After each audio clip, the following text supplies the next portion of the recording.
akhirnya kita ketemu lagi di Saputra Korea Official. Dan seperti biasa di malam Jumat ini kita bakal melakukan ritual-ritual yang sudah biasa kita lakukan di hari-hari dan minggu-minggu sebelumnya. Yap, bener banget. Pada video kali ini gue bakal langsung lanjut ke story time #15. Dan yang pastinya di #15 ini ceritanya juga jauh bakal lebih seram dibandingkan storytime sebelumnya. Dan pastinya seru-seru banget, jadi buat kalian semua nonton video sampai akhir supaya malam Jumat kalian bisa lebih terasa menyenangkan. By the way, sebelum lanjut di sini gue mau ngingetin buat kalian semua, jangan sampai lupa buat pencet tombol subscribe-nya, karena pencet tombol subscribe itu benar-benar gratis banget. Di sini gue juga bakal ngasih waktu ke kalian 5 detik aja buat pencet tombol subscribe-nya, dimulai dari sekarang.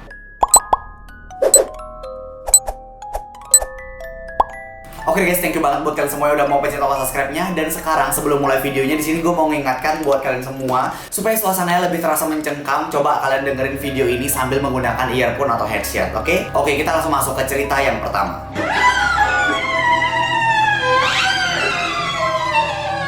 Cerita yang pertama, Om Swastiastu Kak, Om Swastiastu. Kenalin, nama aku Hilda. Di sini aku mau berbagi cerita horor nih. Oke, biar nggak lama basa-basi, aku langsung aja ke ceritanya. Jadi pas malam Jumat kemarin, aku nonton film horor tengah malam. Nah, waktu itu aku tiba-tiba aja kebelet kencing, dan kebetulan kamar mandi aku itu pisah dari kamar. Jadi aku nggak berani ke kamar mandi sendirian. Akhirnya aku minta tolong sama ibu aku buat nganterin aku ke kamar mandi. Tapi ibu aku nganterin cuma sampai depan kamarnya doang, bukan depan kamar mandi. Sama dengan dong Bu, artinya nggak nganterin tuh. Kalau nganterin sampai depan kamar mandi. Tanggung banget nganterinnya.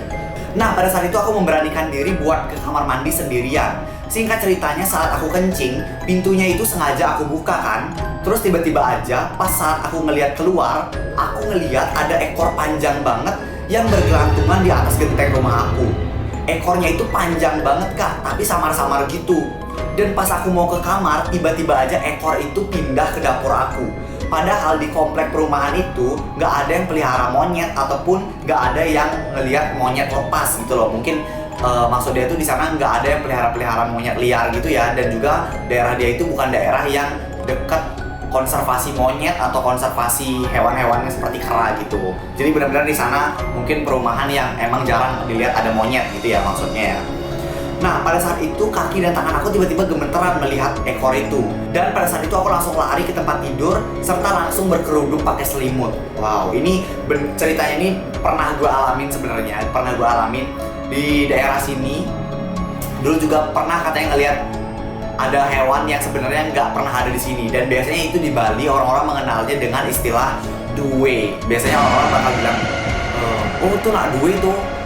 Oh itu orang duwe itu istilahnya gimana ya? Duwe itu artinya hewan itu adalah jelmaan. Sebenarnya hewan itu adalah orang gitu loh. Orang yang bisa berubah wujud jadi hewan. Dan itu disebut dengan duwe. Jadi siluman lah ya, siluman hewan.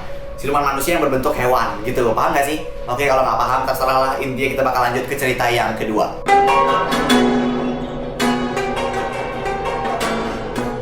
Oke, ini dia cerita yang kedua. Hai Kak, nama aku Sally Rizky Syawalani. Wow, nama yang bagus. Ini cerita aku pas aku umur 7 tahun. Jadi waktu itu, aku udah dilatih sama ayah aku dari kecil untuk tidak takut sama yang namanya hantu. Wow, keren sekali ya. Sejak kecil dilatih tidak takut dengan hantu. Biasanya kalau orang lain tuh sejak kecil dilatih makan sendiri, jalan sendiri, ataupun cebok sendiri. Tapi dia dilatih tidak takut dengan hantu. Mantap sekali ya ajaran ayah dan ibumu ya. Singkat cerita, pas aku pulang dari masjid, tepatnya pas aku keluar dari masjid, aku ngelihat ada anak kecil yang tingginya sama kayak aku. Pada saat itu aku berpikir bahwa dia adalah teman aku yang mungkin lagi nunggu aku, makanya pada saat itu dia langsung nyamperin aja gitu. Pas ngelihat ada orang tingginya sama dia, oh itu mungkin teman aku samperin gitu. Berarti kalau bisa lebih tinggi sama dia bukan teman dong, gitu ya? Ya mungkin begitu maksudnya dia ya, karena dia masih kecil juga waktu itu. Tapi yang anehnya tempat dia menunggu itu agak serem. Jadi dia menunggu aku itu di samping pohon mangga, tepatnya di bawah lampu yang redup. Melihat hal itu aku tetap positive thinking aja. Sampai akhirnya pas aku samperin dan aku pegang tangan dia, ternyata tangan dia itu benar-benar dingin banget. Kayak sikap cowok lu kalau ya. Aku kaget dan pada saat itu aku langsung lari ke dalam masjid buat bilang sama guru kalau misalnya teman aku itu tangannya dingin banget. Oke, ini maksudnya guru ngaji mungkin ya, guru ngaji atau mungkin ustaz maksud dia. Nah, pada saat itu aku sama guru aku langsung nyamperin teman aku. Dan pas sampai di sana ternyata teman aku udah nggak ada. Guruku pun langsung bilang, "Mana? Kok nggak ada? Kamu bohong ya?" Pada saat itu aku cuma diam aja dan nggak bisa menjawab karena nyatanya itu benar-benar dia udah nggak ada. Padahal sebelumnya dia masih ada. Wow. Singkat cerita, pas di tengah perjalanan, pas dia pulang ini ya tepatnya, aku langsung inget kalau temen aku itu lagi pulang kampung. Terus yang tadi siapa? Aku pun langsung lari dan ngadu ke mamaku. Mamaku percaya aja walaupun gak ditanggepin. Namun tiba-tiba pas ayahku datang dan nyamperin aku, ayahku langsung jatuh dan kayak kaget gitu ngelihat aku, kayak syok gitu ya. Wah, kayak gitu mungkin ya ayahnya. Atau mungkin gue terlalu lebay, nggak tau lah. Tapi pokoknya ayahnya kaget nih katanya di sini. Aku langsung nyamperin ayah aku, dia ngedeketin ayahnya, tapi ayahnya malah terus mundur. Aku ditarik sama mama aku supaya menjauhi ayahku. Dan pada saat itu ayahku langsung pegang kepala aku, terus aku langsung didorong gitu aja. Walaupun aku tahu ayahku pasti tidak tega melakukan hal itu. Wow, dideketin, dipegang kepalanya, terus digituin ya. Tapi dia melakukan itu soalnya supaya setan yang ada di belakang aku itu bisa pergi. Pas setannya udah pergi, aku langsung ditaruh di kamar paling atas sendirian. Wow.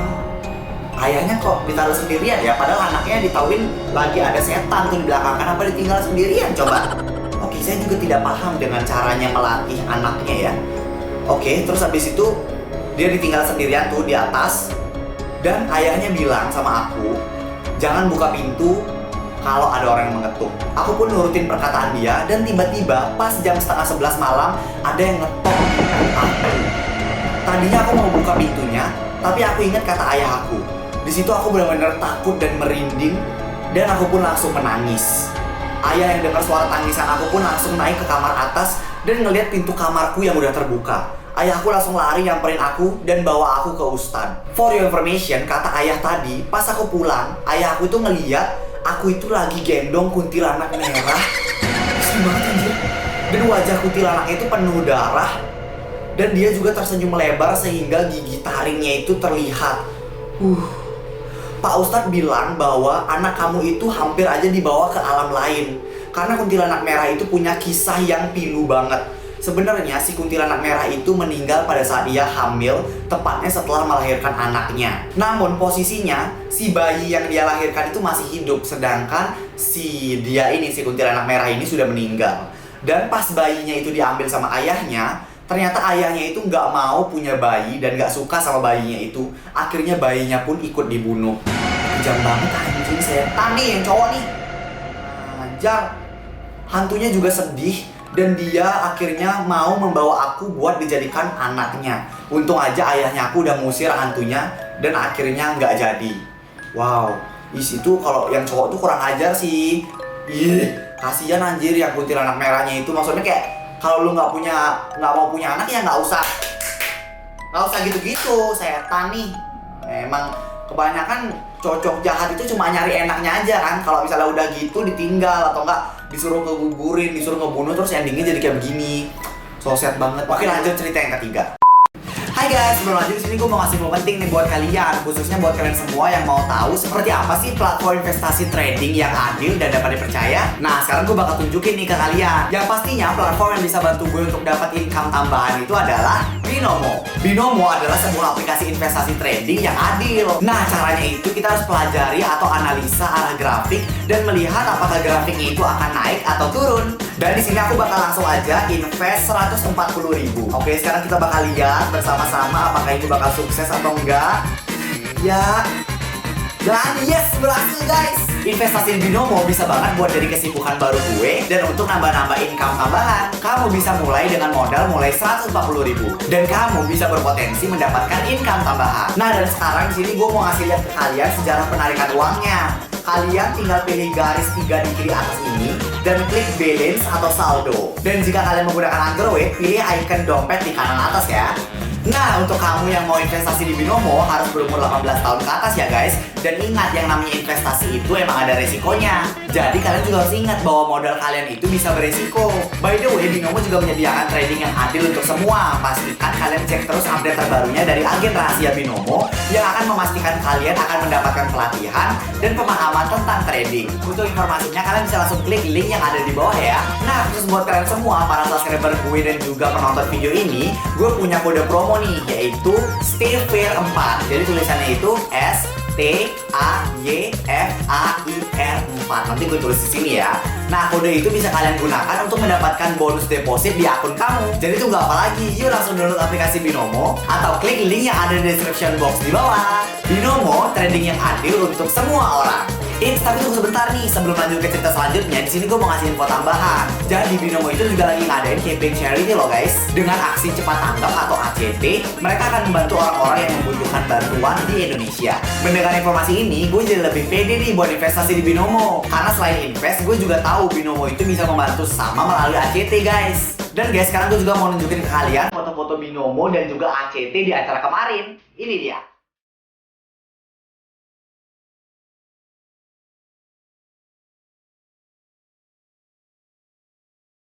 Dan di sini kalian juga nggak usah khawatir karena gue juga punya kode promo khusus untuk kalian dari Binomo ACT nih. Nah, jadi kode promonya itu sama kayak yang tadi, STAYFAIR 4, STAYFAIR 4. Nanti gue tulis di sini juga ya kode promonya. Nah, buat kalian yang pakai kode promo ini, kalian bisa mendapatkan 100% deposit pakai kode promo tersebut. Oke guys, itu dia tadi informasi yang bisa gue sampaikan. Sekarang kita bakal lanjut ke cerita selanjutnya yuk.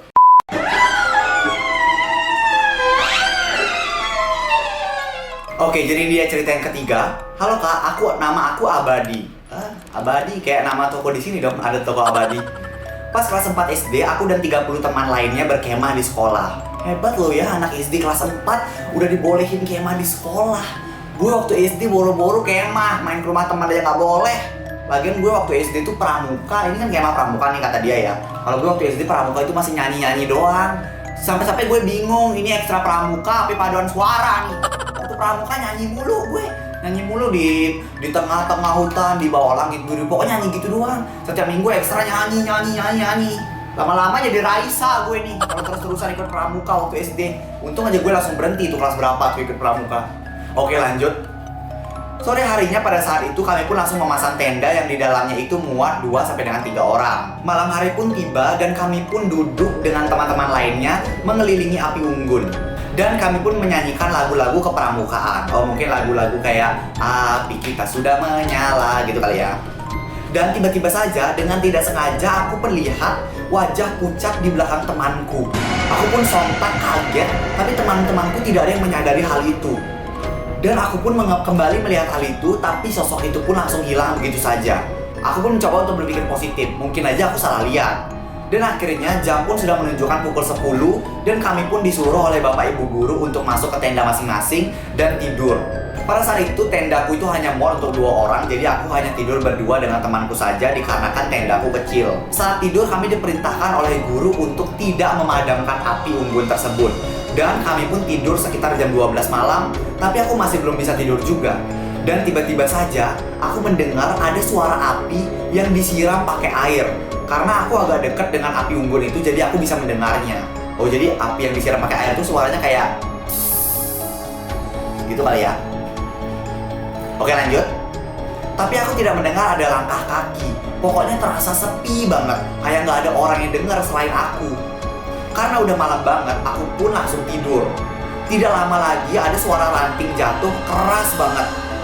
Tadi ada suara kebakar-bakaran, sekarang ranting jatuh. Orang ngapain nih bakti sosial loh?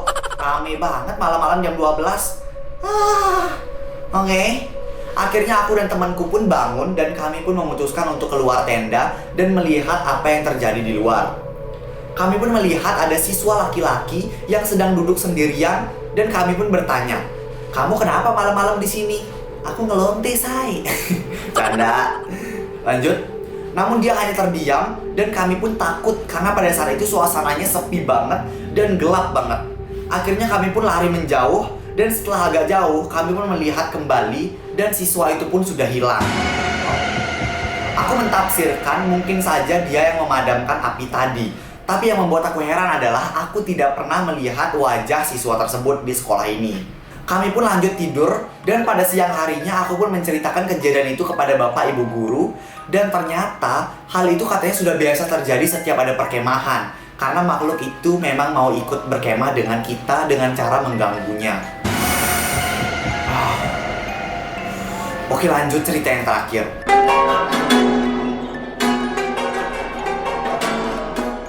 Cerita yang terakhir atau cerita yang keempat ini berasal dari Desi. Halo Kak, nama aku Desi. Jadi aku punya cerita horor nih Kak. Waktu aku SD, nenek aku itu punya penyakit keras Kak, dan dirawat di rumah sakit. FYI, si Desi ini sekarang udah SMP. Nah waktu itu orang tua aku posisinya lagi ngejenguk nenek aku di rumah sakit. Jadi di rumah dia itu lagi nggak ada siapa-siapa. Tapi pada saat itu si Desi ini nggak ikut menjenguk neneknya karena dia lagi sekolah. Dan waktu aku pulang sekolah, aku langsung masuk ke rumah aja. Karena aku tadi sudah membeli nasi di warung nasi dekat sekolah, akhirnya aku makan nasi itu di depan teras rumahku aja. Karena di depan teras rumahku itu ada meja dan juga ada kursi, jadi dia langsung makan di sana aja. Dan pada saat aku lagi enak-enaknya makan, aku ngerasa ada yang aneh gitu. Dan tiba-tiba aja nggak lama kemudian, hal aneh itu beneran terjadi Kak. Jadi waktu itu ada nenek-nenek pakai baju putih dan juga kerudung putih. Dia itu kayak nengokin aku gitu. Waktu itu mungkin nenek-nenek beneran atau nenek-nenek apa nih? Dan aku pun langsung lihat dia dengan baik-baik. Oh, dia ngelihatnya mungkin kayak noleh biasa gitu aja ya. Dan dia ngelihat nenek-nenek itu juga dengan baik-baik aja, maksudnya nggak dengan marah gitu. Ya ngapain juga marah, orang cuma dinolehin doang kok. Tapi nenek-nenek itu pun langsung hilang gitu aja. FYI, nenek-nenek itu mirip banget sama nenek aku yang sedang sakit. Aduh, aku merasa ada hal-hal yang tidak beres nih. Dan sore harinya, orang tua aku pun datang dari rumah sakit dan bawa berita duka bahwa nenek aku udah nggak ada. Oh my god. Oh my god, sedih banget. Mbah, berarti nenek dia itu, nenek yang tadi denguk dia waktu makan itu benar mungkin neneknya dia yang udah nggak ada dan pengen ngeliat cucunya untuk terakhir kalinya, tapi dalam wujud itu ya. Oh my god, sedih banget. Oh my god. Oke, jadi itu dia tadi cerita yang keempat. By the way, coba deh kalian komen di bawah dari keempat cerita tadi itu cerita mana sih yang menurut kalian paling serem. Dan di sini juga aku mau ngasih tahu bahwa aku juga sebenarnya punya cerita yang sama hubungannya sama nenek aku dan kejadiannya juga di rumah aku sendiri. Tapi aku bakal ceritain nanti di storytime #16. Jadi buat kalian semua yang penasaran, tungguin storytime #16 di minggu depan, oke? Dan untuk storytime #15-nya sampai di sini aja. Terima kasih banyak buat kalian semua yang udah mau nonton ceritanya sampai akhir. Semoga malam Jumat ini bisa lebih terasa lagi dengan kalian menonton video ini.